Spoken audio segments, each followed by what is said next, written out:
주시는 말씀입니다. 에스겔서 우리 20장 40절에서 44절까지 말씀 보겠습니다. 에스겔서 20장 40절에서 44절까지 말씀입니다.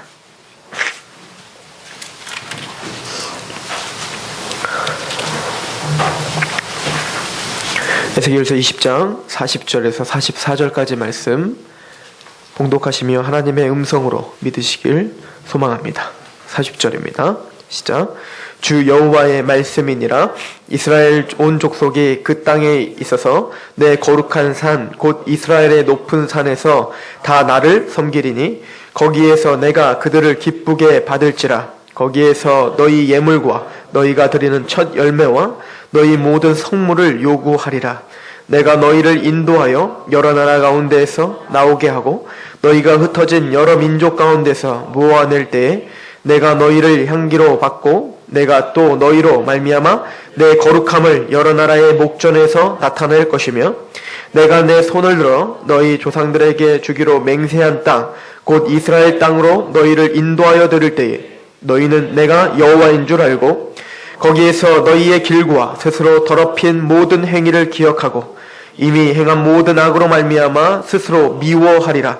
이스라엘 족속아, 내가 너희의 악한 길과 더러운 행위대로 하지 아니하고 내 이름을 위하여 행한 후에야 내가 여호와인 줄 너희가 알리라. 주 여호와의 말씀이니라. 아멘. 오늘 본문은 사실은 에스겔서 20장 전체를 강의하는 날입니다. 어제 우리 본문, 묵상 본문이 에스겔서 20장이었죠. 그것조차 모르시진 않겠죠? 이미 에스겔서 20장을 다 한번 묵상하고 오셨는 줄 믿습니다. 아멘이 없어요. 그죠? 토요일날 그 에스겔서를 그 본문을 잘라놓은 것을 꼭 한번 묵상해 오시길 바랍니다. 이스라엘 장로들이 에스겔을 찾아왔습니다. 에스겔을 찾아와서 하나님 앞에 우리의 마음을 좀 고해달라라고 이야기하고 있는 것이 오늘 본문의 시작이에요. 에스겔서 20장 1절을 보시면 일곱째 해 다섯째 달 열째 날에 이스라엘 장로 여러 사람이 여호와께 물으려고 와서 내 앞에 앉으나. 장로들이 답답한 겁니다. 지금 국가의 상황이 포로로 잡혀 있지 않습니까? 그리고 끊임없는 환난과 그 핍박이 끊임없이 몰아닥치는 그 삶을 보며 지금까지는 자신을 믿었다가 하나님의 말씀을 지키지 않고 그렇게 살다가 이런 환난이 닥치니 이제 하나님을 찾아오는 거죠. 그래서 하나님을 찾아와 에스겔에게 말합니다. 우리가 여호와께 좀 물어보고 싶다. 하나님의 응답을 받고 싶고 하나님의 음성을 좀 듣고 싶다라고 이야기를 하고 있습니다. 에스겔이 그래서 20장 2절에 보면 여호와의 말씀이 내게 임하여 이르시되.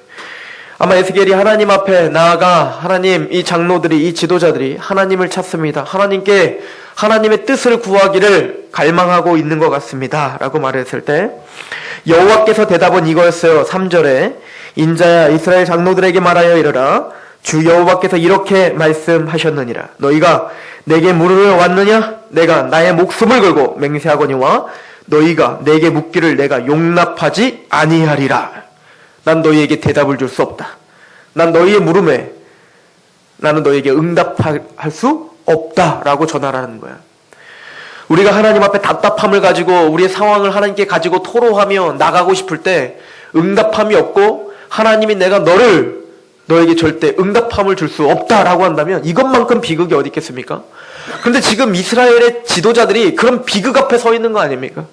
지금 나라가 망했어요. 나라가 망해서 바벨론으로 끌려왔어요. 그것뿐만 아니라 이들에게 더 큰 비극은 하나님과 단절된 것이 비극인 거예요. 하나님 앞에 기도해도 응답이 되지 않는 거예요. 하나님 앞에 끊임없이 매달려도 내 마음에 평안함이 찾아오질 않는 거예요. 이것이 비극이에요. 성도들에게 있어서 가장 큰 비극은 여기에 있는 것입니다. 하나님을 찾고자 해도 하나님이 만나주질 않는 겁니다. 은혜가 사그라드는 겁니다. 말씀이 임하지 않는 거예요. 하나님의 말씀을 아무리 봐도 그것이 내 마음에 감흥이 되지 않는 거예요. 이것만큼 기독교인들을 힘들게 하는 게 없어요. 이스라엘 백성들은 바로 이런 비극 가운데 있었습니다. 우리는 요한 사도의 말에 좀 귀를 기울일 필요가 있어요. 요한일서 3장에 보면 3장 21절부터 보면 사랑하는 자들아 만일 우리 마음이 우리를 책망할 것이 없으면 하나님 앞에서 담대함을 얻고 무엇이든지 구하는 바를 그에게서 받나니 이는 우리가 그의 계명을 지키고 그 앞에서 기뻐하는 것을 행함이라. 지금 에스겔서가 말하는 것과 요한일서가 말하는 게 얼마나 일맥상통하게 구약과 신약이 우리에게 얼마나 정확한 이야기를 해주고 있냔 말이에요. 너희가 하나님 앞에 거리낌이 없다면, 책망받을 것이 없다면 내가 너희에게 왜 응답 안 해주겠냐는 거죠. 너희가 내 율례를 행하고 하나님의 뜻대로 내 백성이 그렇게 산다면 내가 너희에게 왜 교통하지 않겠냐는 거죠. 그래서 요한 신약 성도들인 우리에게도 하나님은 요구하고 계시는 거 아닙니까? 그 죄를 먼저 하나님께 나가 회개하라는 거 아닙니까?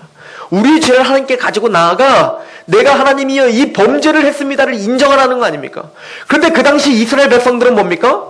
그 사람들, 조상들이 지었던 모든 죄, 그리고 자신들이 동일하게 지금 짓고 있는 죄들을 그 죄에 대한 통회함도 없이 그냥 이 상황만 벗어나기 위해서 하나님 앞에 부르짖기만 하는 거예요. 그것은 하나님과 만나서 이 상황을 통해서 하나님과의 교제를 먼저 원하는 게 아니라 그냥 이 상황만 좀 하나님이라는 분이 좀 능력을 발휘해서 좀 넘어가게 해달라는 거죠. 하나님은 그 상황을 넘어가는 것을 원하는 게 아니에요. 하나님은 까짓거 그냥 우리의 모든 상황을 다 한순간에 해결해 주실 수도 있어요. 그런데 하나님은 하나님의 백성에겐 그렇게 하시지 않는다는 거예요. 반드시 기도를 받아낸다는 거예요. 반드시 통회함을 받아낸다는 거예요. 반드시 하나님 앞에 잘못했다, 하나님 내가 정말 죄를 미워합니다라고 하나님 앞에 고백할 때까지 우리를 쥐어짜시겠다는 거예요. 이게 사랑이라고 성경은 끊임없이 이야기하고 있는 겁니다. 그리고 지금부터 에스겔서 20장 전체는 무엇을 이야기하냐면 너희 조상들이 지었던 죄들, 그리고 너희가 지금 짓고 있는 죄가 똑같다, 반복적으로 끊임없이 그들을 답습하고 있구나를 보여주고 있는 거예요. 그래서 에스겔서 20장은 특별히 세 시대를 이야기해요. 첫 번째는 애굽 시대, 애굽에 살았던 너희 백성들, 너희 조상들, 이게 5절부터 10절까지가 애굽에 살았던 그 조상들이 어떻게 범죄했는지를 이야기해주고 있어요. 그리고 11절부터 15절까지는 광야 시대에 이스라엘 백성들을 하나님이 그럼에도 불구하고 긍휼을 베푸셔서 구원을 베푸셔서 홍해를 갈르시고 만나를 주시고 메추라기를 주시고 물도 먹여주시고 구름기둥으로 불기둥으로 끊임없이 보호해 주셨지만 그런 노력들이 다 헛것이었죠. 이스라엘 백성들은 끝까지 하나님 앞에 죄를 답습하고 예전에 섬겼던 우상 숭배를 하고 있는 모습들에 대해서 고발하고 계세요. 그리고는 세 번째 시대는 바로 그의 후손들, 지금 에스겔 시대에 살고 있는 그들을 말하고 있어요. 너희 조상들의 죄를 돌아봐라. 그 죄를 너희가 똑같이 지고 있지 않느냐라고 하는 거예요. 하나님이 얼마나 길고 긴 싸움을 하고 계시는지 아십니까? 이 이스라엘 백성들이 얼마나 끊임없이 죄를 범하고 또 회개하고 또 죄를 범하고 또 회개하고 이 반복적인 사이클이 이스라엘 백성들의 아주 고질병이었던 거예요. 한번 보십시오. 어떤 죄들이 있는가 우리가 대충 좀 보면 20장 우리 8절을 보십시오. 20장 8절에 그들이 내게 반역하여 내 말을 즐겨 듣지 아니하고 그들의 눈을 끄는 바 가증한 것을 각기 버리지 아니하며 애굽의 우상들을 떠나지 아니하므로 내가 말하기를 내가 애굽 땅에서 그들에게 나의 분노를 쏟으며 그들에게 진노를 이루리라. 구원을 받아서 광야에 왔지만 끝까지 뭐를 섬기고 있어요? 우상을 섬기고 있는 거예요. 골로새서에 보면 탐심은 곧 우상 숭배니라. 하나님이 아닌 다른 것을 사랑하고 다른 것을 날 숭배를 하고 다른 것에 모든 마음을 쏟고 있다면 그것은 우리도 동일하게 이들과 같이 똑같은 죄를 범하고 있는 겁니다. 그런데 구절을 보십시오. 그러나 내가 그들이 거주하는 이방인의 눈앞에서 그들에게 나타나 그들을 애굽 땅에서 인도하여 내었나니 이는 내 이름을 위함이라. 내 이름을 그 이방인의 눈앞에서 더럽히지 아니하려고 행하였다. 그러나 하나님은 그의 죄악들을 용서해 주셨어요. 이유는 딱 하나예요. 우리가 이뻐서가 아니에요. 하나님의 이름의 영광을 위해서 했어요. 우리가 그나마 이렇게 살아가고 있는 것, 죄악을 끊임없이 범죄를 저지르고 있는데 하나님은 우리를 또 용서하고 계시는 거예요. 왜죠? 하나님의 이름이 영광을 받으셔야 되기 때문에 그래요. 우리를 용서하시고 또 우리를 봐주시는 거예요. 그럼 정신 차려야 되잖아요. 근데 정신 차려지든가요? 12절을 보십시오. 또 내가 그들을 거룩하게 하는 여호와인 줄 알게 하려고 내 안식일을 주어 그들과 나 사이에 표징을 삼았노라. 그러나 이스라엘 족속이 광야에서 내게 반역하여, 또 반역하잖아요. 사람이 준행하면 그로 말미암아 삶을 얻을 나의 율례를 행하지 아니하며 나의 규례를 멸시하며. 뭘 멸시해요? 하나님의 규례를 멸시해요. 이거 뭐예요? 하나님의 뜻이 분명히 성문화적으로 우리에게 성경이 딱 적혀 있는데 그것을 따라 살지 않는다고 한다면 그것은 하나님의 율례를 어떻게 하고 있는 거라고요? 멸시. 나 아닌데요. 아니에요, 나 하나님. 나 하나님을 멸시한 적도 없고요. 하나님 말씀 멸시한 적도 없어요. 근데 우리의 삶은 하나님의 말씀을 멸시하며 산다고 우리의 삶으로 증거하고 있다는 거예요, 하나님은. 나의 안식일을 크게 더럽혔으므로 내가 이르기를 내가 내 분노를 광야에서 그들에게 쏟아 멸하시리라. 그런데 14절 같이 읽어볼까요? 시작. 내가 내 이름을 위하여 달리 행하였나니 내가 그들을 인도하여 내는 것을 본 나라들 앞에서 내 이름을 더럽히지 아니하려. 그러나 또 그 죄대로 내가 행치 않았다는 거야. 그냥 생각 같아서는 그냥 다 진노를 쏟아 부으려고 하지만 그럼에도 불구하고 난 또 참았다는 거야. 누구를 위해서? 네가 이뻐서가 아니야. 내 이름을 위하여, 여호와의 영광을 위하여. 이방인들이 하나님을 믿는 민족들에게 끊임없이 쏟아지는 진노를 볼 때 하나님의 영광이 더럽혀질까 봐 하나님의 영광 때문에 우리를 또 용서하시고 계신다는 거예요. 근데 이 지겨운 싸움을 보십시오. 16절. 그들이 마음으로 우상을 따라 나의 규례를 업신여기며 나의 율례를 행하지 아니하며 나의 안식을 또 더럽혀. 그렇게 용서하면 또 더럽히는 거야. 좀 생활이 펴지고 좀 뭔가 살만하면 또 더럽히고 하나님의 율례의 계명을 또 멸시하는 거예요. 17절. 그러나 내가 그들을 아껴서 광야에서 멸하며 아주 없이 하지는 아니하였다. 또 용서하시는 거예요. 21절 보실래요? 그러나 그들의 자손이 내게 반역하여 또 반역하죠. 지겹지 않으십니까? 사람이 지켜 행하면 그로 말미암아 삶을 얻을 나의 율례를 따르지 아니하며 나의 규례를 지켜 행하지 아니하였고 나의 안식일을 또 더럽히고 있잖아요. 이에 내가 이르기를 내가 광야에서 그들에게 내 분노를 쏟으며 그들에게 내 진노를 이루리라라고 또 경고하시고 또 그렇게 선포하십니다.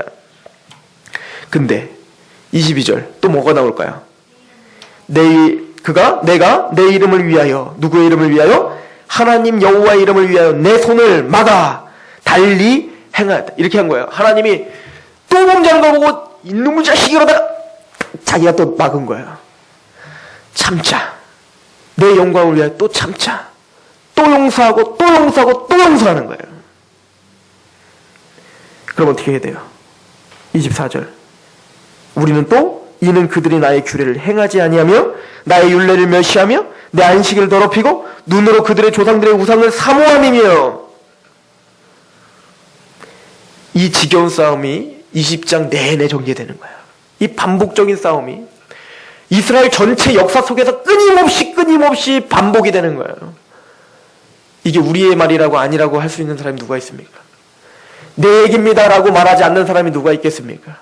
하나님 앞에 그 수많은 용서를 받으면서도 우리는 또 죄를 짓고 또 죄를 짓고 또 용서받고 또 죄를 짓고 또 용서받고 또 죄를 짓고 있는, 그리고는 이 반복적인 이 죄성을 그대로 가지고 와 또 내 문제를 해결해달라 또 울부짖는 이 장로들, 하나님은 그들에게 응답해주고 싶겠습니까?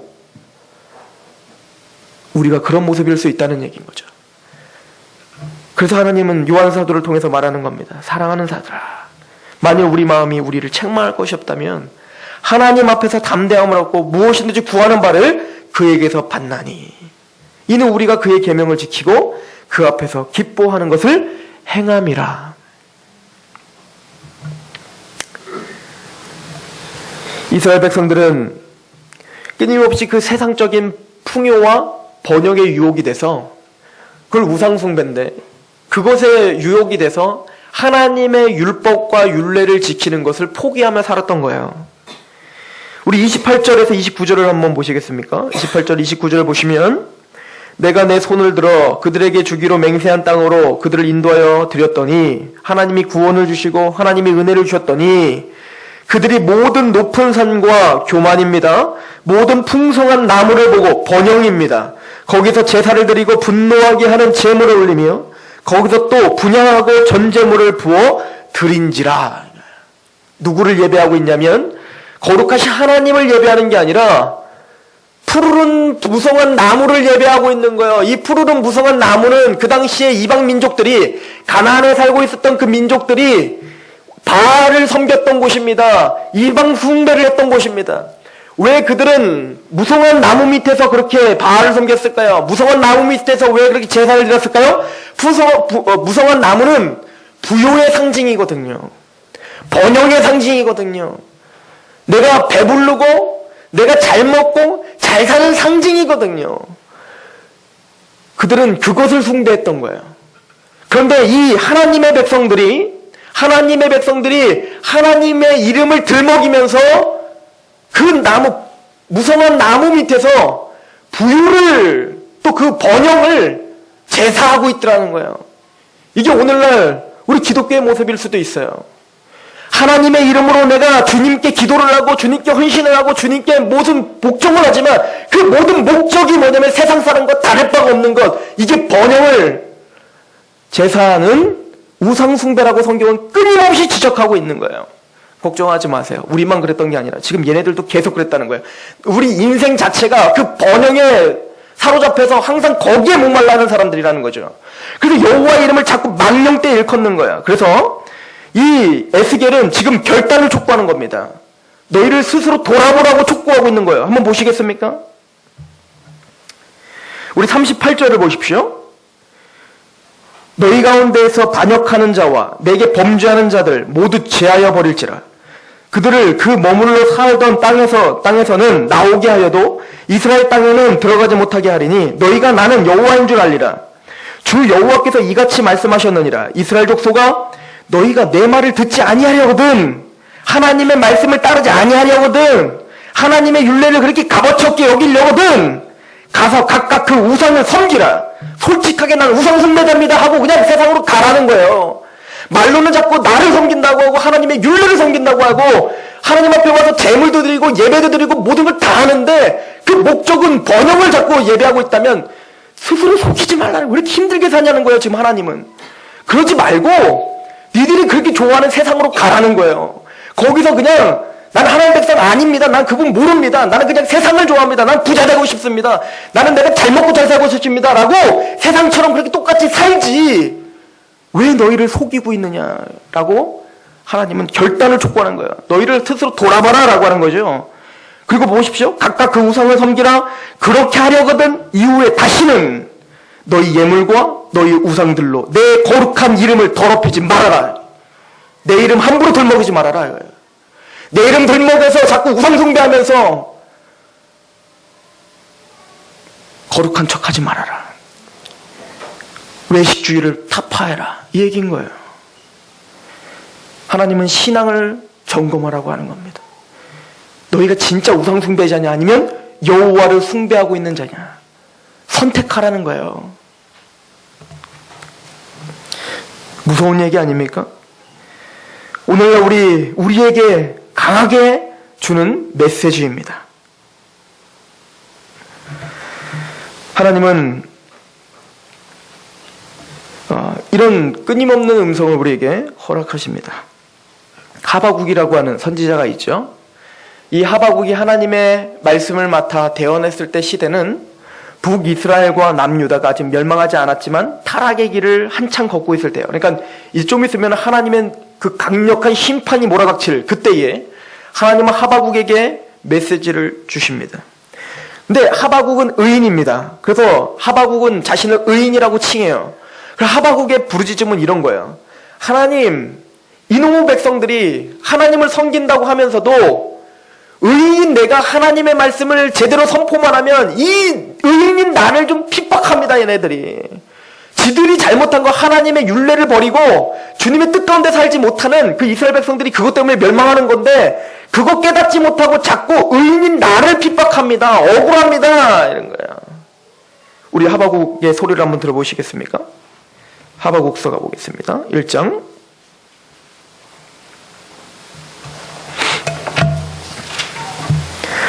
하바국 1장 1절. 선지자 하바국이 묵시로 받은 경고라. 자, 하박국이 먼저 호소합니다. 2절에 여호와여 내가 부르짖어도 주께서 듣지 아니하시니 어느 때까지리까 내가 강포로 말미암아 외쳐도 주께서 구원하지 아니하십니다. 어째 의인은 자꾸 이렇게 힘들게 냅둡니까? 언제까지 저 말씀대로 살지도 않는 저들은 공의롭게 심판도 안 하고 왜 나는 이렇게 힘듭니까? 우리 오전 예배랑 좀 비슷한 절규죠? 3절 어찌하여 내게 죄악을 보게 하시며 폐악을 눈으로 보게 하시나이까? 겁탈과 강포가 내 앞에 있고 변론과 분쟁이 일어났나이다. 이러므로 율법이 해이하고 정의가 전혀 시행되지 못하오니 이는 악인이 의인을 애워싸므로 정의가 굳게 행하여집니다. 지금 이스라엘 백성들이 이런 상태입니다. 주여 어느 때까지 이거 보고만 있을 겁니까 도대체? 이 악인들 언제까지 이렇게 보고만 하나님 용서만 하시고 있을 겁니까? 의인인 내가 이렇게 고생하고 이렇게 고통받는데 언제 내 기도는 안 들어주십니까? 왜 묵묵부답이십니까? 이거죠. 하나님이 대답을 하시는데 이런 대답이에요. 그래 하박국아, 그래서 내 생각이 있다. 내가 계획한 게 있다. 내가 그래갖고 갈대아 사람들을 들어다가 이 이스라엘 백성들, 내 율법과 율례를 지키지 않는 이 더러운 이스라엘 백성들을 내가 쑥대밭으로 만들 거야. 심판해버릴 거야. 이렇게 명령을 합니다. 5절 보십시오. 여호와께서 이르시되 너희는 여러 나라를 보고 또 보고 놀라고 또 놀랄지어다. 너희의 생전에 내가 한 가지 일을 행할 것이라. 누가 너희에게 말할지라도 너희가 믿지 아니하리라. 보라, 내가 사납고 성급한 백성 곧 땅이 넓은 곳으로 다니며 자기의 소유가 아닌 거처들을 점령하는 갈대아 사람, 바벨론 사람들입니다. 갈대아 사람들을 일으켰나니 그들은 두렵고 무서우며 당당함과 위험이 자기들에게서 나오며 그들의 군마는 표범보다 빠르고 저녁 이리보다도 사나우며 그들의 마병은 먼 곳에서부터 빨리 달려오며 마병이라 마치 먹이를 움키려는 하는 독수리의 나름과 같으니라. 내가 걱정 마 하박국아, 내가 안 그래도 갈대아 사람들 들어가지고 다 심판할 거야. 그랬더니 하박국이 이제는 깜짝 놀라서 이러는 거야. 하나님 그건 아니죠. 하나님 내 말은 그게 아니에요. 아니 우리 이스라엘 하나님의 백성이 잘못했다고 해서 더 폐악하고 더 악한 저 바벨론 사람들 들어서 우리를 치시는 건 아니죠. 하나님 이거는 잘못된 거예요. 어떻게 그 죄악된 나라가 이 의인된 하나님의 제사장 나라를 칩니까? 그건 아니죠. 더 좀 멋지고 좀 더 뭐 성숙한 나라가 치면 모를까. 아니 우리보다 더 야만적이고 짐승과 같은 저 민족이 우리를 친다니. 하나님 이건 아닙니다. 그게 하박국의 호소예요. 12절부터 선지자가 이르되 여호와 나의 하나님 나의 거룩한 이시여 주께서는 만세전부터 계시지 아니하오시나이까. 우리가 사망에 이르지 아니하리이다. 여호와여 주께서 심판하시기 위하여 그들을 두셨나이다. 반석이시여 주께서 경계하시기 위하여 그들을 세우셨나이다. 주께서는 눈이 정결하므로 악을 참아보지 못하시며 폐역을 참아보지 못하시거늘 어찌하여 거짓된 자들을 방관하시며 악인이 자기보다 의로운 사람을 삼키는데도 아니 이거는 말도 안 되잖아요. 어떻게 악인이 우리 이스라엘 백성들 이 거룩한 이 의인을 삼키는데도 그걸 냅두십니까? 그건 아니잖아요. 하나님 내 호소는 그 호소가 아니었단 말이에요. 하나님 잘못 알아들으셨나 본데요. 어떤 느낌인지 아시겠습니까?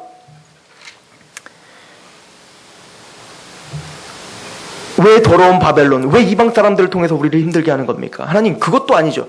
의인인 내가 힘든 것도 웃기지만 의인된 나라인 우리 이스라엘이 다른 이방 민족에게 이렇게 그런 수모를 당하는 것은 하나님은 총명하시잖아요. 의인을 사랑하시잖아요. 악인을 미워하시잖아요. 근데 그러면 안 되시죠. 그때 하나님의 대답이 계속 나오는 거예요. 그게 뭐냐면 하박국아 웃기지 마라. 웃기지 마라. 네가 진짜 의인이고 이 나라가 진짜 의인이냐? 진짜 의롭냐? 갈대아인들보다 너희가 진짜 의롭냐? 웃기지 말아요. 웃기지 마라. 다 더럽다 이거. 다 더럽다. 이걸 보여주는 거예요. 그래서 하박국에는 이제는 너희가 얼마나 폐역한 민족인지를 드러내주는 거예요. 이제부터 9절이. 12절도 2장 4절부터 보십시오. 보라 그의 마음은 교만하며 그 속에 정직하지 못하나 의인은 그의 믿음으로 말미암아 사는 것이다. 13절 민족들이 불탈 것으로 수고하는 것과 나라들이 헛된 일로 피곤하게 되는 것이 만군의 여호와께로 말미암 아니냐. 하나님의 주권에 있다. 14절 이는 물이 바다 덮음과 같이 여호와의 영광을 인정하는 것이 세상에 가득함이라 라고 이야기를 합니다. 자 보세요. 하나님이 2장부터 계속 뭔 얘기를 하냐면 이스라엘 백성들이 얼마나 폐역한지를 아까 에스겔이 조곤조곤 너희의 폐역상을 이야기한 것처럼 하박국을 통하여 그 패역상을 이야기한단 말입니다. 그리고는 하나님은 어떻게 하시냐면 내가 그 갈대아 사람들을 들어서 치시는 건 뭐냐면 얘네들이나 니네들이나 다 더러워. 다 원래 죄인이야. 원래 진노가한테 다 심판받아야 돼. 그런데 그들을 들어서 그들은 막대기로 너희 민족을 쳐가지고 나는 우리 민족을 나의 백성들을 다시금 나에게 돌이키게 하기 위함이야.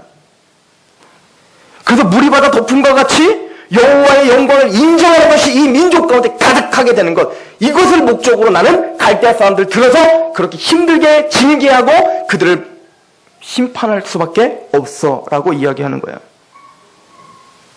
그래서 3장 1절에 부흥이라는 말이 나오는 거예요. 부흥. 3장 1절에 시기온옷에 맞춘 선지자 하박국의 기도라. 여호와여, 내가 주께 대한 소문을 듣고 놀랐습니다. 하나님의 음성을 듣고 놀란 거예요. 여호와여, 주는 주의 일을 이 수년 내에 부흥하게 하옵소서. 수년 내에 나타내시옵소서. 진노 중에라도 긍휼을 잊지. 그래서 진노 중에도 긍휼을 잊지 말라 그러는 거예요. 여기서 말하는 부흥은 어떤 거죠? 우리처럼 잘 되고 번성하고 막 창대케 되고 막 양쪽으로 막 꽉 미어 터져갖고 이 교회가 막 터질 것 같고, 이게 부흥 아니에요. 우리가 국어사전에서 부흥은 그런 의미지만 국어사전에서 말하는 부흥과 성경적 부흥의 의미는 달라요. 부흥이라는 뜻의 원어적 직역을 하면 이거예요. 너희를 깨끗게 한다는 거예요. 지금 하박국이 기도하는 그 부흥이 뭐죠? 수년 내에 이걸 이루시옵소서. 이게 뭐죠? 하나님 그런 계획이라면 빨리 해주세요. 아, 이 민족을 버리는 게 아니었군요. 갈대아 사람을 통해서 힘들지만 고난을 주시지만 그 고난을 통하여 죄를 회개케 하고 통회케 하신다면 주여 그 부흥을 수년 내에 이렇게 해주세요. 그렇게 우리를 깨끗하게 해주세요. 이 기도예요. 그러므로 이 교회에 부흥이 있게 해주십시오. 내 삶에 부흥이 있게 해주십시오. 이 얘기는 주님 나에게 어떤 일을 방법과 수단과 가리지 마시고 제가 죄를 미워하게 만들어주세요. 내 죄를 좀 정결케 해주세요. 우리 교회에 죄덩어리로 있는 여전히 하나님을 섬긴다고 하지만 끊임없이 번영을 생각하고 하나님보다는 세상적인 것을 더 가치를 두고 있는 우리 거짓된 그 죄악성들을 태워주세요. 이게 부흥이에요. 그래서 이렇게 말하는 거예요. 진노 중이라도 긍휼은 잊지 마십시오. 하나님이 약속하신 대로. 그리고는 하나님의 하박국에게 그 갈대아 사람들이 막대기로 쓰임을 받고 그 뒤에 어떻게 그들을 심판하실지를 보여줍니다. 철저하게 밟으실 거예요. 죄악된 그들을 철저하게 밟으시고 터추시고 완전히 찢어서 하나님의 그 모든 진노를 걔네들에 다 쏟아 부으실 거예요. 근데 보세요. 하나님이 하박국에게 보여줬던 게 뭐죠? 그들과 너나 이스라엘은 똑같다는 거예요. 네가 의인이라고? 네가 이스라엘 백성이 의인 나라라고? 아니야. 원래는 똑같아. 그 얘기 뭐죠? 그들이 받을 진노와 그들이 받을 엄청난 재앙은 다 누구 거라는 거죠? 원래 너와 이스라엘도 동일하게 받아야 되는 거야.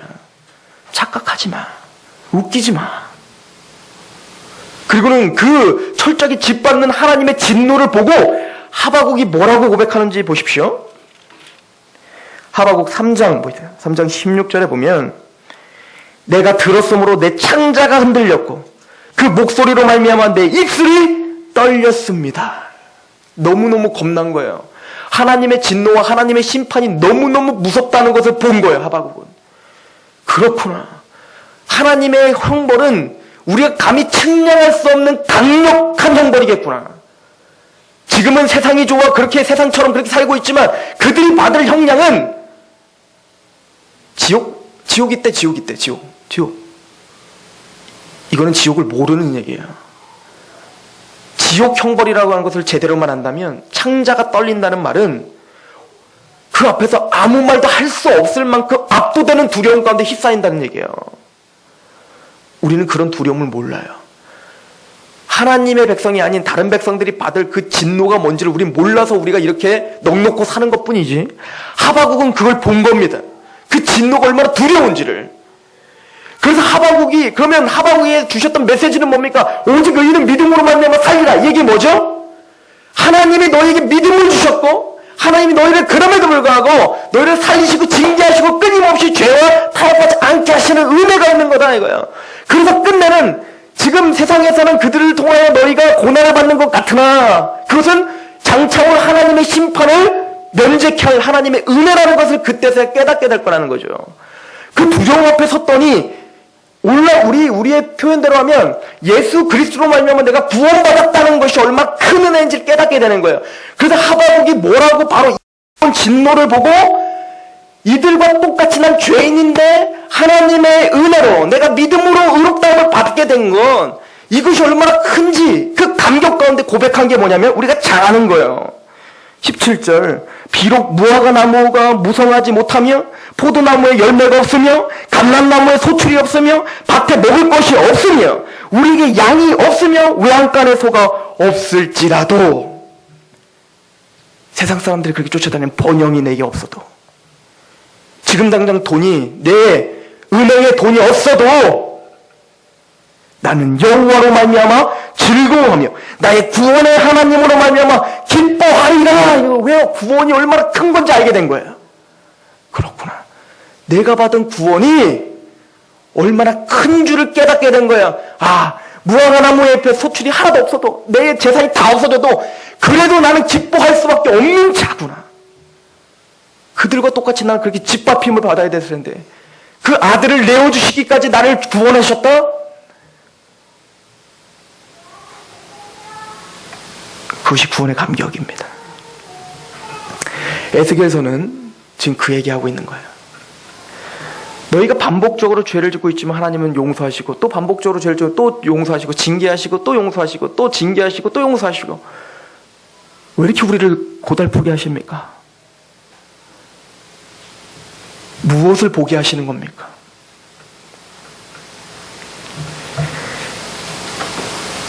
이런 경험, 이런 구원의 경험, 하박국과 같은 이런 구원의 경험은 진짜 부흥을 경험한 이 경험이 있는 사람은 이제 어떻게 살 수밖에 없을까요? 에스겔서에 보면 이제 에스겔이 구체적으로 거듭남에 대한 이야기를 계속할 거거든요. 새 언약 시대의 거듭남이 뭔지를, 새 언약 시대의 교회가 뭔지를 끊임없이 이제 보여줄 거거든요. 환상을 통해서. 그때 핵심은 뭐냐면 하나님이 구약 전체에서 보여줬던 마음의 할례가 일어나는 거라고 하면서 성령이 여호와의 신이 그 마음에 임하시고 마음이 부드러워질 것이다라고 했어요. 부드러워질 것이다. 이 얘기는 뭐죠? 이제는 율례를 멸시하던 그 마음이 거듭난 사람의 특징은 마음이 부드러워져서 하나님의 말씀에 벌벌 떠는 사람이 되는 거예요. 그 말씀을 사모하는 자가 되는 거예요. 그 말씀 앞에 내 인생을 드려야 되는구나. 그게 거듭난 사람의 열매라는 거예요. 여러분들 지식적인 깨달음은 절대 거듭남 아닙니다. 거짓 구원의 확신이 있을 수 있다는 것을 명심하시기 바랍니다. 구원의 확신이 없는 것도 문제지만 거짓 구원의 확신이 있을 수 있다는 사실을 명심하셔야 돼요. 거듭남은 반드시 열매를 동반합니다. 그 마음의 동반은 마음이 부드러짐이에요. 하나님 말씀 앞에 떨림이에요. 그래서 오늘 본문도 그렇게 설명을 합니다. 에스겔서를 보시겠습니까? 에스겔서 20장.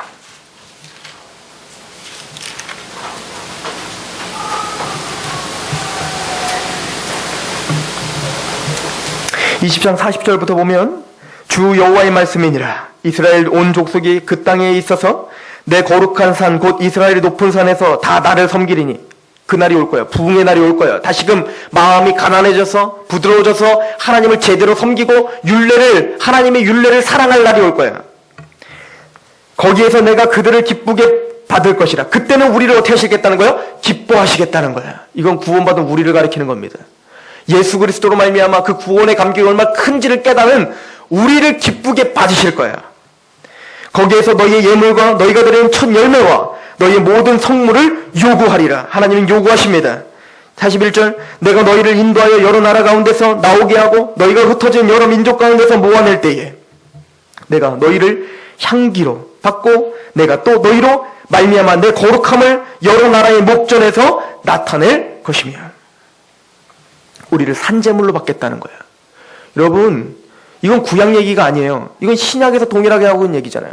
로마서 1장부터 11장까지 구원에 대해서, 은혜에 대해서, 거듭남에 대해서 믿음으로 구원받는 그 큰 은혜가 무엇인지 설명을 해놓고 12장에 바로 뭐라고 합니까? 이 말과 동일하게 그러므로 이제는 너희가 하나님이 기뻐하시는 거룩한 산제물로 너희가 드려줘라. 이게 마땅한 예배다. 거듭난 자의 마땅한 태도다. 그게 당연한 예배다라고 이야기하고 있죠.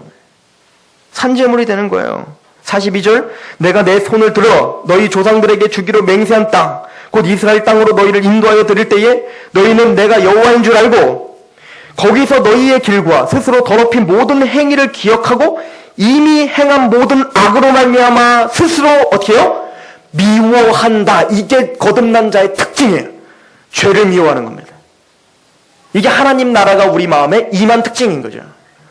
죄를 미워하게 되는 거예요. 하나님의 율례를 사모하게 되는 겁니다. 그렇다고 우리가 완벽해진다는 얘기 아니에요. 사도 바울처럼 로마서 7장에 내 마음으로는 하나님의 법을 사랑하되 죄를 미워하는 거죠. 그런데 내 마음 안에 또 다른 법이 나를 자꾸 힘들게 하는 거예요. 죄의 법이죠. 그리고 어떻게 합니까? 그 죄가 내 안에서 끊임없이 충동질하여 나를 죄로 또 잡아 끄집어 가는 거예요. 그럼 거듭남 심령은 어떻게 해요? 죄를 스스로 미워요. 그래서 어떻게 하죠? 오래는 공고한 사람입니다. 주님, 내가 또 죄를 저질렀습니다. 주여, 내 마음이 주님의 율례대로 살고 싶은데 난 또 오늘 죄를 범했습니다. 하나님의 그 죄를 용서하십시오. 하나님의 이 죄를 더 미워하게 해주십시오. 이런 갈급하고 하나님 앞에 끊임없이 죄를 토로하는 심령이 반드시 있는 사람, 이게 거듭난 사람이라는 거예요. 구원의 확신과 거듭남은 말로 하는 게 아니라 그 심령이 대변하고 있는 거예요. 물론 다른 사람은 속일 수 있어요. 난 구원의 확신이 있습니다. 그러나 스스로는 속일 수 없어요. 그 심령이, 마음이 부드럽고 죄를 미워하며 하나님의 율례대로 살고 싶은 그 마음이 있다면 그는 거듭난 인생입니다. 주여 주여 하는 자에게 다 내게 오는 게 아니라고 분명히 얘기했어요. 그 사람은 확신이 있었던 겁니다. 주님이 나의 주님이라고 확신했던 사람들이에요. 그러나 그들은 불법을 행한 자야, 내가 너를 모른다라는 칭함을 받았어요. 그러나 이 모든 일이 어떻게 이루어진다고요? 아까 하박국이 어떻게 이렇게 살 수 있는 원동력이 생겼다고요? 하나님의 구원의 은혜가 얼마나 큰지. 그래서 단순히 내가 이 땅에서 먹고 사는 것, 건강하지 못한 것, 혹시 그럴지라도 이 구원으로 말미암아 여호와로 즐거워하겠다라고 하는 그 고백을 한 것, 은혜죠. 은혜를 깨닫는 자를 말해요. 44절 같이 읽어봅니다. 시작. 이스라엘 족속아, 내가 너희의 악한 길과 더러운 행위대로 하지 아니하고 내 이름을 위하여 행한 후에야 내가 여호와인 줄을 너희가 알리라. 주 여호와의 말씀이니라. 언제 우리가 이런 깨달음이 있고, 언제 우리가 이렇게 거듭날 수 있고, 언제 우리가 이렇게 하나님 앞에 산제물이 될 수 있다고요? 너희가 행한 대로 하나님이 대우하지 않고 내 이름을 위하여 행한 후에야. 지금까지 하나님이 계속 반복적인 죄를 지었을 때 나의 이름을 위하여, 내가 내 영광을 위하여 행하셨던 게 뭡니까? 용서였어요. 하나님의 영광을 위하여 자기 아들을 내어주시며 우리를 용서하신 것, 그것에 대한 감격이 있는 자, 그때서야 이런 거듭남의 역사가 있을 것이다. 죄를 미워하시는 하나님의 백성이 되시길 소망합니다. 기도하겠습니다.